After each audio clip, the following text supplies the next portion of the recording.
Hello and welcome to the second episode of Business Unmuted, a new regular feature on the North East and Yorkshire Business Network on LinkedIn, as well as on YouTube and available as a downloadable podcast. After almost a year of video conferencing and working remotely, it's time for businesses to be unmuted. On today's episode, I'll be speaking to senior business leaders in the digital tech sector. Having gone from being an emerging sector, it's established itself as one of the cornerstones of the economy, contributing more than £149 billion per year. The transformative power of connectivity is integral to our success as Europe's leading tech nation. In December, the government set out the next steps in its £5 billion strategy to deliver next-generation gigabit-capable broadband to the entire country. I recently caught up with Peter Scrope, chairman of NYnet, whose business is leading the charge by bringing next-generation access to the north of England. Here's what he had to say. Very much the levelling up agenda, in as much as providing superfast and ultrafast broadband to urban areas has been one of the simpler tasks, but then ensuring that everywhere in the country has it available is something much more difficult. It gets much more expensive with more rural and distant areas.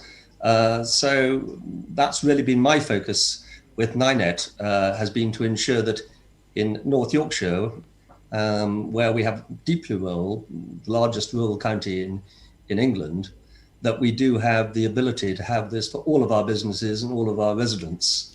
Going forward, what do you see as the logistical obstacles and the financial obstacles to getting everyone levelled up to the kind of speeds that are going to be needed in order to deliver the economic gains that we all want? It gets more expensive as we get into the more remote areas. It gets more expensive, so we're going to have to look at alternative ways. For example, we've got the low Earth orbit satellites, which are coming along. So these are not going to have the problems of the previous satellite services because they haven't got the latency issues. They're providing speeds which are the ultra-fast sorts of speed. They're not necessarily going to be so cheap, but at least for businesses, they will provide a solution. We've got Starlink, which is literally just been given a license in the last month or so by Ofcom here in the UK, and they've now got some trial services going. But that looks like it's going to be at around the £80 per month mark, which for businesses may be acceptable, but for most households probably is not. So we're still having to find alternative solutions, and most of those may be wireless based. Just on a personal basis, before I leave it, Peter, we've known each other for a very long time, and it's fantastic to see you chairing this important body. How would you see the landscape having changed since you first got involved in this kind of technology all those years ago? It must be a complete revolution in your lifetime. Yeah, I think it is, and on all of our lifetimes, really. Mobile, I mean, we talked about, I don't think it was ever thought possible in about 1980 when we started the mobile deployment that it would cover the whole of the UK. We've still got large hotspots, and we're doing things about that. And we've got, for example, we've got another new network which we're about to launch doing the Internet of Things, which is going to cover much of the Tees Valley, certainly in North Yorkshire. And that's going to be able to allow public services to connect things like street lights and traffic lights and bins to a very cheap network, allowing them to be able to monitor those things and to be able to provide services more cheaply to the residents and businesses in the area. I remember, I think it was 1988, you'll correct me if I'm wrong, Margaret Thatcher coming to open in Darlington what was then called Hutchinson Telecom, and you were demonstrating the telephone system. She had this massive brick mobile phone to demonstrate it for the photographs. And the then Trade Secretary, Lord Young, said, "It won't be too long before everybody has a mobile telephone in their pocket." And they laughed at him. Commentators actually laughed at him. And I remember that event quite clearly. It has proved to be correct, hasn't it? It has, and we've been very pushed now without it. Just think, I mean, having this lockdown without having access to this digital technology, it would have been really so different. It's not the same as being able to do things face to face, but it does provide a way of doing business and being able to talk to relations and friends. And I think it really has made a difference. Well, following that interesting interview with Peter Scrope, I'm joined by Richard Bendelow, who's the founder and CEO of Aero Commerce, which is an e-commerce platform developer. Matt Hewison, co-founder and chief operating officer of CyberWhite, chief operating officer. They're headquartered in County Durham, and they're an established provider of cyber security. And Sam Harrison, co-founder and managing director of Animmersion UK, which is a northeast based supplier of digital visualization tools such as VR and so on. So welcome. And first of all, what do you make of the state of digital infrastructure now? You heard Peter talk about how it's progressing and getting hard to reach areas. Richard first. Well, I mean, obviously in cities and towns, we've got really strong infrastructure. Most businesses now have kind of very fast broadband, major kind of like areas for living have it. But, as mentioned, it tends to be the rural areas. Like I live in Kirk Leventon, and one of the things that I checked when I bought this house was how fast the broadband was. It was one of my kind of major thought processes, before buying the property. Not so much like how much land it had or what the view was like. It was how good is the broadband, knowing I would have to work from home at various stages, and it was decent, but it got worse and worse and worse, and eventually it became unworkable. And so I was kind of like in a situation where I was getting really poor upload speeds, not so much the download but the upload. It was unworkable. So in the end, I had to get a lease line personally, which is an absolute fortune. So if the government can kind of help that and help people work from home, then it's got to be a good thing. And do you think that we'll be having that same discussion in 5 years, or will I be asking you what about the signals of 5G? Will the actual fibre to the house be as important? Who would like to go on that one? Sam? Yeah, I can jump in. Yeah, I think we'll probably be having the conversation in perpetuity because technology continually evolves, almost accelerates. I think right now probably the infrastructure generally is okay, but many parts of the world it's better. And I think there just needs to be a continued focus on making sure that we're leveling up all of the time. 5G is a little bit concerning in that it's rolling out in some parts of the world, but not yet here. I think there needs to be a continual effort and drive to keep these things moving forward. I'm amazed that even in some business areas, there are problems like Richard was describing earlier, that you don't buy a house if you haven't got decent broadband. Getting the broadband to some business parks is a big issue. You're on Business Park as well, Matt. I know you'll be having decent broadband, but do you see that as a levelling up issue? Yeah, I think it's a good question, and you're absolutely right. So I've got the pleasure of being in the office today, and I can resonate with Richard in that I'm in the spot he was before he put a lease line in at home. And over the pandemic, we've all been working from home remotely, if more frequently, if not permanently. And if you're like me, I've been shouting expletives out the door, telling my son and my daughter to come off the iPad and disconnect your phone because the internet is just it's been, well, everyone's sucking the life out of it. So yeah, I think it's an interesting question. I think that obviously the way that the world is going at the moment, we are becoming more and more connected in a digital world. You only have to look at certain sites like Internet Live Stats to establish how many emails have been sent today and how many internet users are worldwide, and it's quite staggering. So the need for that connectivity is certainly going to increase, and I think we've got a job to do to level that up, Graham. Yes. Let's move on to the growing importance of the digital and the tech sector to the north of England, particularly when it comes to levelling up. I'm going to turn to Sam first, because Sam took part in a remarkable documentary which is being shown on Channel 4 on the 22nd of February. Sam, tell people the premise of the documentary and the case you made to the Channel 4 crew.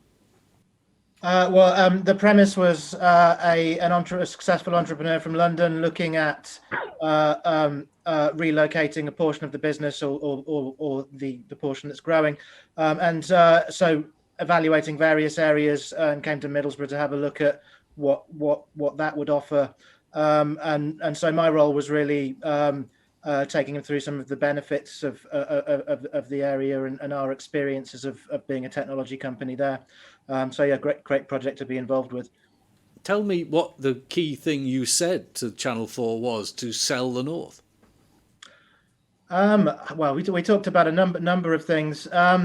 For me, one of the key things is obviously the talent in the area. There's a great deal of talent, certainly in my sector, that comes from the Teesside region, and actually has been used around the world. I would imagine if I was to go to most big studios, I'd find Teesside graduates there. So really, there's a great deal of talent that comes from this region directly.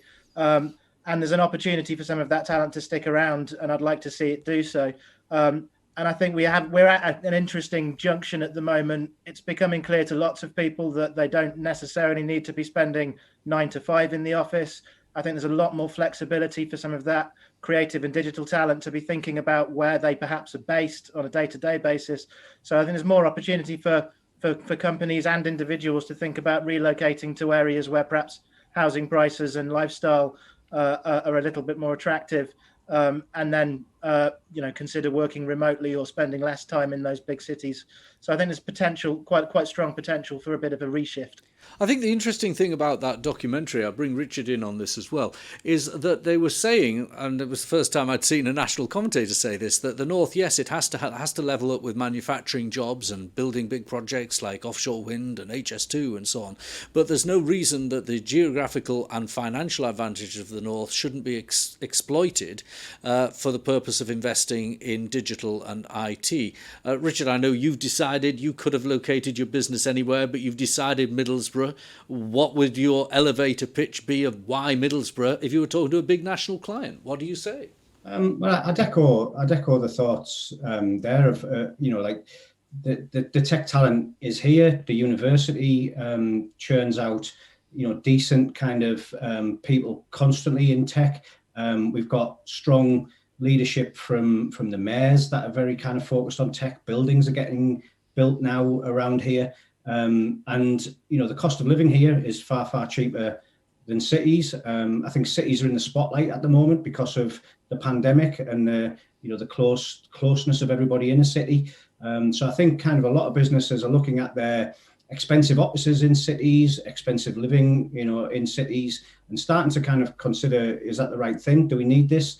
The pandemic has done one thing, positive, and that is kind of like brought the whole world together, via video chat, as we're doing right now. We're all sat in different places, but communicating, not sat around a table. And it's massively accelerated that. Everybody is used to it now. And I think it'll continue, post pandemic, and that will really kind of, highlight places like Middlesbrough where there's a lot of talent, and we do have kind of probably one of the lowest living costs, in the UK. So I think it will really help. And obviously the mayors are investing heavily in the area, so it's all positive. The other thing that I thought was interesting when I was involved in this film, because I know Sam was on it and some of my other contacts were on this film, is that we might be able to lever in the tech sector into bigger firms their conscience about needing one country. The government has this levelling up agenda, which is clearly stating to the country that we need to invest in all corners of the UK. And if you have a large client that has that kind of value set, is it possible to say to them, look, I at Aero Commerce or I at Animmersion are based in the Northeast. By putting your contract into the Northeast and to me, you're going to help the whole levelling up agenda of the country. Over the years that I've been in business, that's happened. We were always kind of regarded as the cheap developers up north in some of the contracts that we had. Based in with companies that were based in London. I've always looked at it from the point of view of we charge a reasonable fee, or we have charged in the past a reasonable fee for what we do, but that's always looked at as kind of relatively cheap. We're actually doing a project at the moment with HP, and they're massive. Do you know what I mean? But they kind of don't care where that work's done. They just want it done for a reasonable cost and done well. So I think that kind of it's going to be an interesting next few years of the levelling up, because I can't see geography being as much as a kind of difference that it used to be going forward. I think it's kind of we are going to level up. And Matt, let's bring you in on this point before we move on. What kind of advantages are you able to demonstrate to larger clients for being located in County Durham? That's a good question, and I'll answer your question, but I think there's something that we probably may have slightly overlooked, but it's certainly relevant within the context we're discussing at the moment. But when we talk about the Northeast and we talk about outside of the Northeast, I think there is a lot of exceptional organisations in the Northeast. There's some fantastic campaigns going on in terms of being able to develop business. We've already got to look at the Tees Valley and the Teesside area to look at the grounds and the steps that they're making in clean energy and biomass, and we've got people like Ben Houchin shouting from the rooftops around that. So of course that's based down on in Teesside where one of the major ports is in the country, and again that is a direct benefit in terms of from a logistic perspective. But I think what we should concentrate on is that there is a number of large organisations already in the Northeast that are doing some excellent things and really helping the regional economy. One of the big things that we have within CyberWhite is a real strong focus in working within the North, and particularly within the Northeast region. We've got a keen focus on looking at the Northeast first, and I think a lot of our clients that are based in the Northeast resonate with that and go with that strategy. But in terms of why other organisations from a national perspective may look at doing business in the Northeast, there's been some excellent points made previously. We are leading the way in technology. We've got some fantastic organisations like Software City in Sunderland at the moment that are perfectly positioned in terms of being able to give advice around the development of applications, networks and infrastructure and tech. So there's a vast amount of talent. There are some fantastic organisations, certainly in the cyber and tech space. We're starting to get some coverage from the likes of NCSC as well, also in the region. So they're really trying to fly the flag for security and combine and marry their efforts up with us in the tech sector.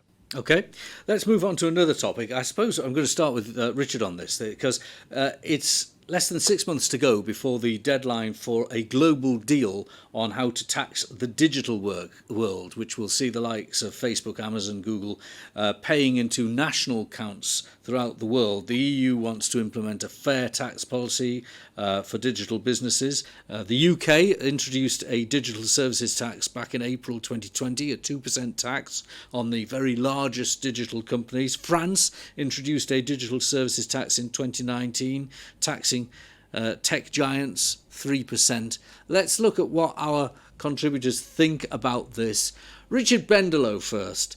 Is this a measure where, I suppose, governments, by changing the tax system, could be killing the goose that lays the golden egg? It's finely balanced, isn't it? At the end of the day, if you overtax businesses that are registered overseas in this country, then they may pull out of this country, and that's not good for, it's not just the kind of corporation tax. You think of the likes of Facebook and Google and companies like that, the amount of people that they employ, the amount of kind of, income tax that comes through, as a result of employing these people through these companies. They tend to be quite high paid. So there's a lot of taxes that are maybe not really looked at deeply when it comes to kind of, hitting them with a big stick. But I do agree that some of these large corporations do, do certain sort of tax avoidance, shall we say? I won't use the word evasion techniques to minimise the amount of tax they might pay in countries where it can be maybe a little bit expensive. There's quite an easy way, I think, if you're quite a large corporation, to take your intellectual property to a nice tax haven based country, and then cross charge your business for that particular intellectual property license fee and so on and so forth. I think that's a kind of technique that they use. So when the governments are looking at these things, they're looking at ways of saying, well, okay, let's not look at it from a profitable level. Maybe let's look at it from revenue or from other means, and that is as long as it's kind of fair, as long as it's not going to be too much that it drives these companies away, then I think that's a good step, because obviously I pay my taxes, my business pay my taxes in the UK.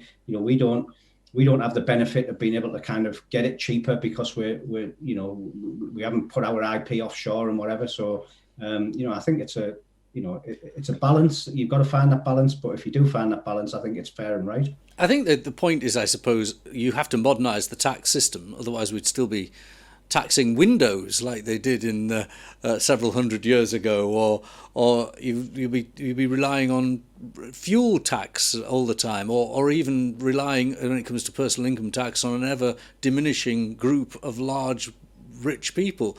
But if you modernise the tax system, you still have to find enough money to pay for your services. So it's a bit of catch-22, really. You can't pay for expensive services with low tax, can you? I think as well, there's a challenge with some of this when looking at the value that these companies extract. Some of it actually is almost not seen. So there's a huge amount of our data that's adding a great deal of value to these companies that's kind of off the books, which will be really adding to them in lots of different ways that probably are decades away from tax people even really getting a handle on. There's also the big challenge that some of these organizations, I think specifically Amazon, it's an open debate as to whether they're adding value or taking value from the country more broadly. Certainly the high street is suffering in different ways because of huge organizations like that. So I think it's really important that there's an open discussion and real thought about what value they're gaining from us, and what ought to be put back as well. To potentially to support some of the against some of those negatives as well. And what about you, Matt? What's your view? Yeah, good question. I think there's a really good point actually, Sam, with regards to Amazon and ensuring that there's an open debate. Like everybody in business, I watch them quite closely, and I'm really impressed in terms of what they've been able to achieve in such a short period of time, relatively. But I think what it does do is it certainly drives competition at a good level. And you make the point that has Amazon detracted or taken competition away from the high street? And I think the answer to that question is absolutely. Yes, it has.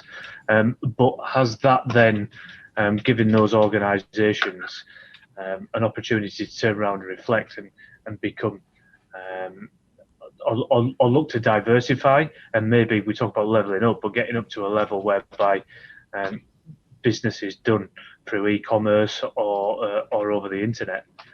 So maybe not really directly answering your question with regards to tax, but I do think that it's an interesting concept. Richard, a lot of your clients are obviously in e-commerce. You provide a platform for e-commerce, but sometimes it's working in reverse. You are seeing some e-commerce platforms opening shops, all right, pre-pandemic, and hopefully it would continue post-pandemic. But you've got clients, I suppose, companies like Apple that have the Apple Store. You can buy an iPhone over the internet, but you still may want to go in and try it out in an Apple Store. Amazon itself has got a grocery store solution in America. And even companies that have not traditionally sold online like motor vehicles and showrooms, are now moving to a twin approach where you can spec a motor car online and go and see it in a showroom. So there is coming a point, isn't there, that the two platforms, bricks and mortar and clicks, are coming together? Yeah, absolutely. I mean, it's obviously driven by consumers. It's not for any of us to say, what shouldn't happen. It's the consumers that are dictating how they want to shop now. Convenience is a huge factor of e-commerce. Obviously, it's booming at the moment because shops can't open, but also everybody sat at home means they're in for the deliveries. There's a lot of challenges. There's a lot of kind of grouping together and trying to work out the best way to go forward. But like you said, there is that kind of reverse, like system happening where a lot of retailers who have been online to start with are looking to how they can expand next, and they're looking to the high street. But it tends to be kind of like they're looking at it in a different way. They're looking at it from an experience point of view. So you mentioned Apple. You go into an Apple, like any Apple store in the world, they're all the same, but they're all kind of geared around educating on using their product. They've got kind of live demonstrations going on, live like kind of people talking about their products. They allow kids to go in and just play on the iPads and the Macs and whatever, because they know that they're the future generation of people who want to buy their products. So this kind of like blended approach to e-commerce and the high street, this omni-channel sort of solution. A lot of the big companies, are looking at experience for their stores. So you can, when you can physically visit their stores, rather than it just being a store to go and pick up a product, it's becoming an experience. And I think that's where the high street will, kind of keep its place and start, and obviously you've got that kind of, order online, pick up in store. You've got the kind of, return your product to somebody in store when you want to actually kind of, shout at them because it's wrong or whatever it might be. So I think the high street's got it's still got a future, but it's a different future in my view. It's a blended future. I mean, it has been blending for many years, but this pandemic has kind of brought it to the fore now. A lot of companies that were high street only and haven't really embraced e-commerce have struggled. They're blaming e-commerce. They're saying like you should tax e-commerce and whatever, but in reality, they just haven't moved with the times themselves. And that's not e-commerce's fault. That's the company's fault, in my opinion. I'd agree with that, Richard. Sorry, Graham. And actually, I think what's really interesting is what you're describing there is a different buying habits. I think the pandemic this time around has certainly reshaped things. And I can tell you now, during the pandemic, I bought a settee without sitting on it. Oh, that's a first. Yeah, at risk. Was it okay? Well, I don't know. It's not turned up yet. But We've got great faith. One last point on this topic, and then I'm going to hit you with one last topic. Sam, you devise things that could make the high street more exciting. I've seen in your business virtual reality, sort of 3D style digital displays. It's difficult to describe without showing a video, which you could put in shops or in public areas that really use digital technology to make a visit to a shop or a public area more exciting. Yeah, and I mean, it's fair to say it's been a fairly quiet area for us over the last year, but it's something we've done a lot of in the past in visitor attractions and in retail, putting in holographic displays and the right content in that space.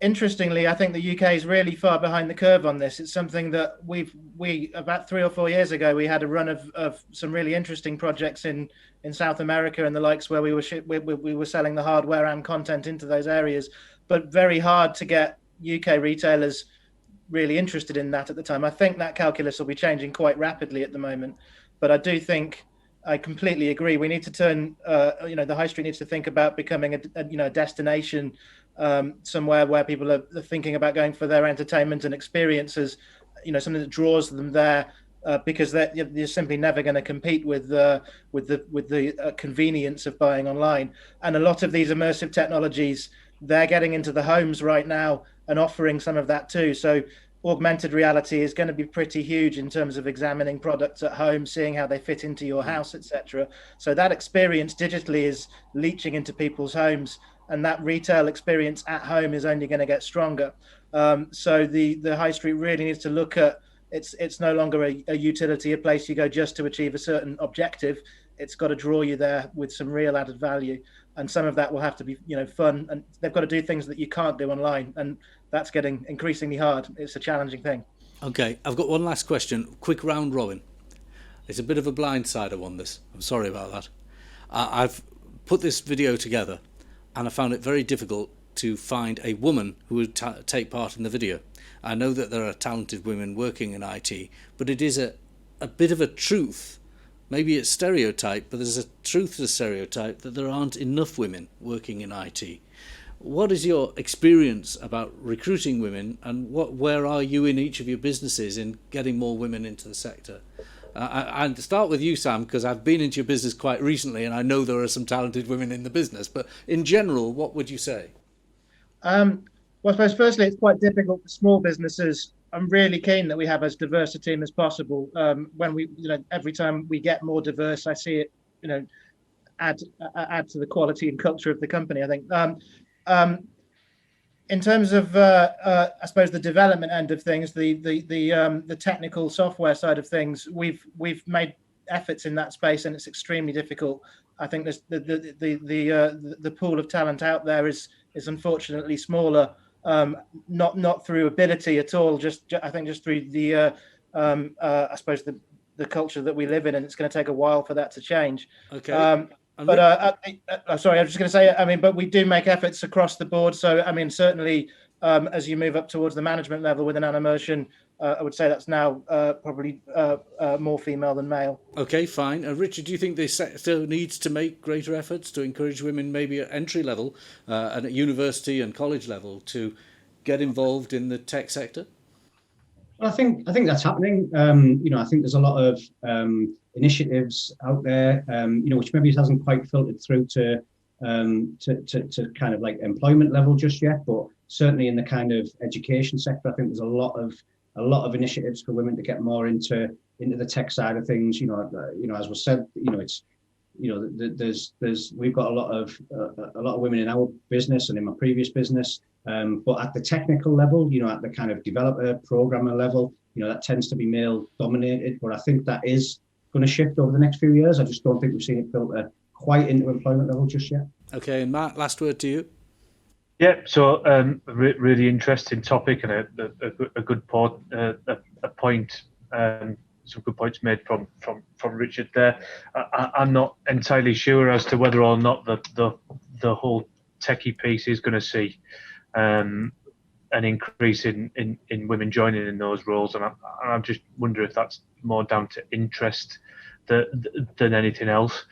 But what I would say from a cultural diversity perspective, we obviously employ women, and I think in terms of what they bring to the business, it's second to none. We've got 2 directors, women within the business, and they really give us an honest steer in terms of where the business is going, and give us a bit of a shake up actually when we need it. I think the whole value piece around what women bring to the business and to the tech sector is really, really important. But I think we have got a long way to go in terms of encouraging them into the industry. There's a lot to do, but there's a lot of promise in that space. Thank you very much to all of you, to Matt, to Sam, and to Richard.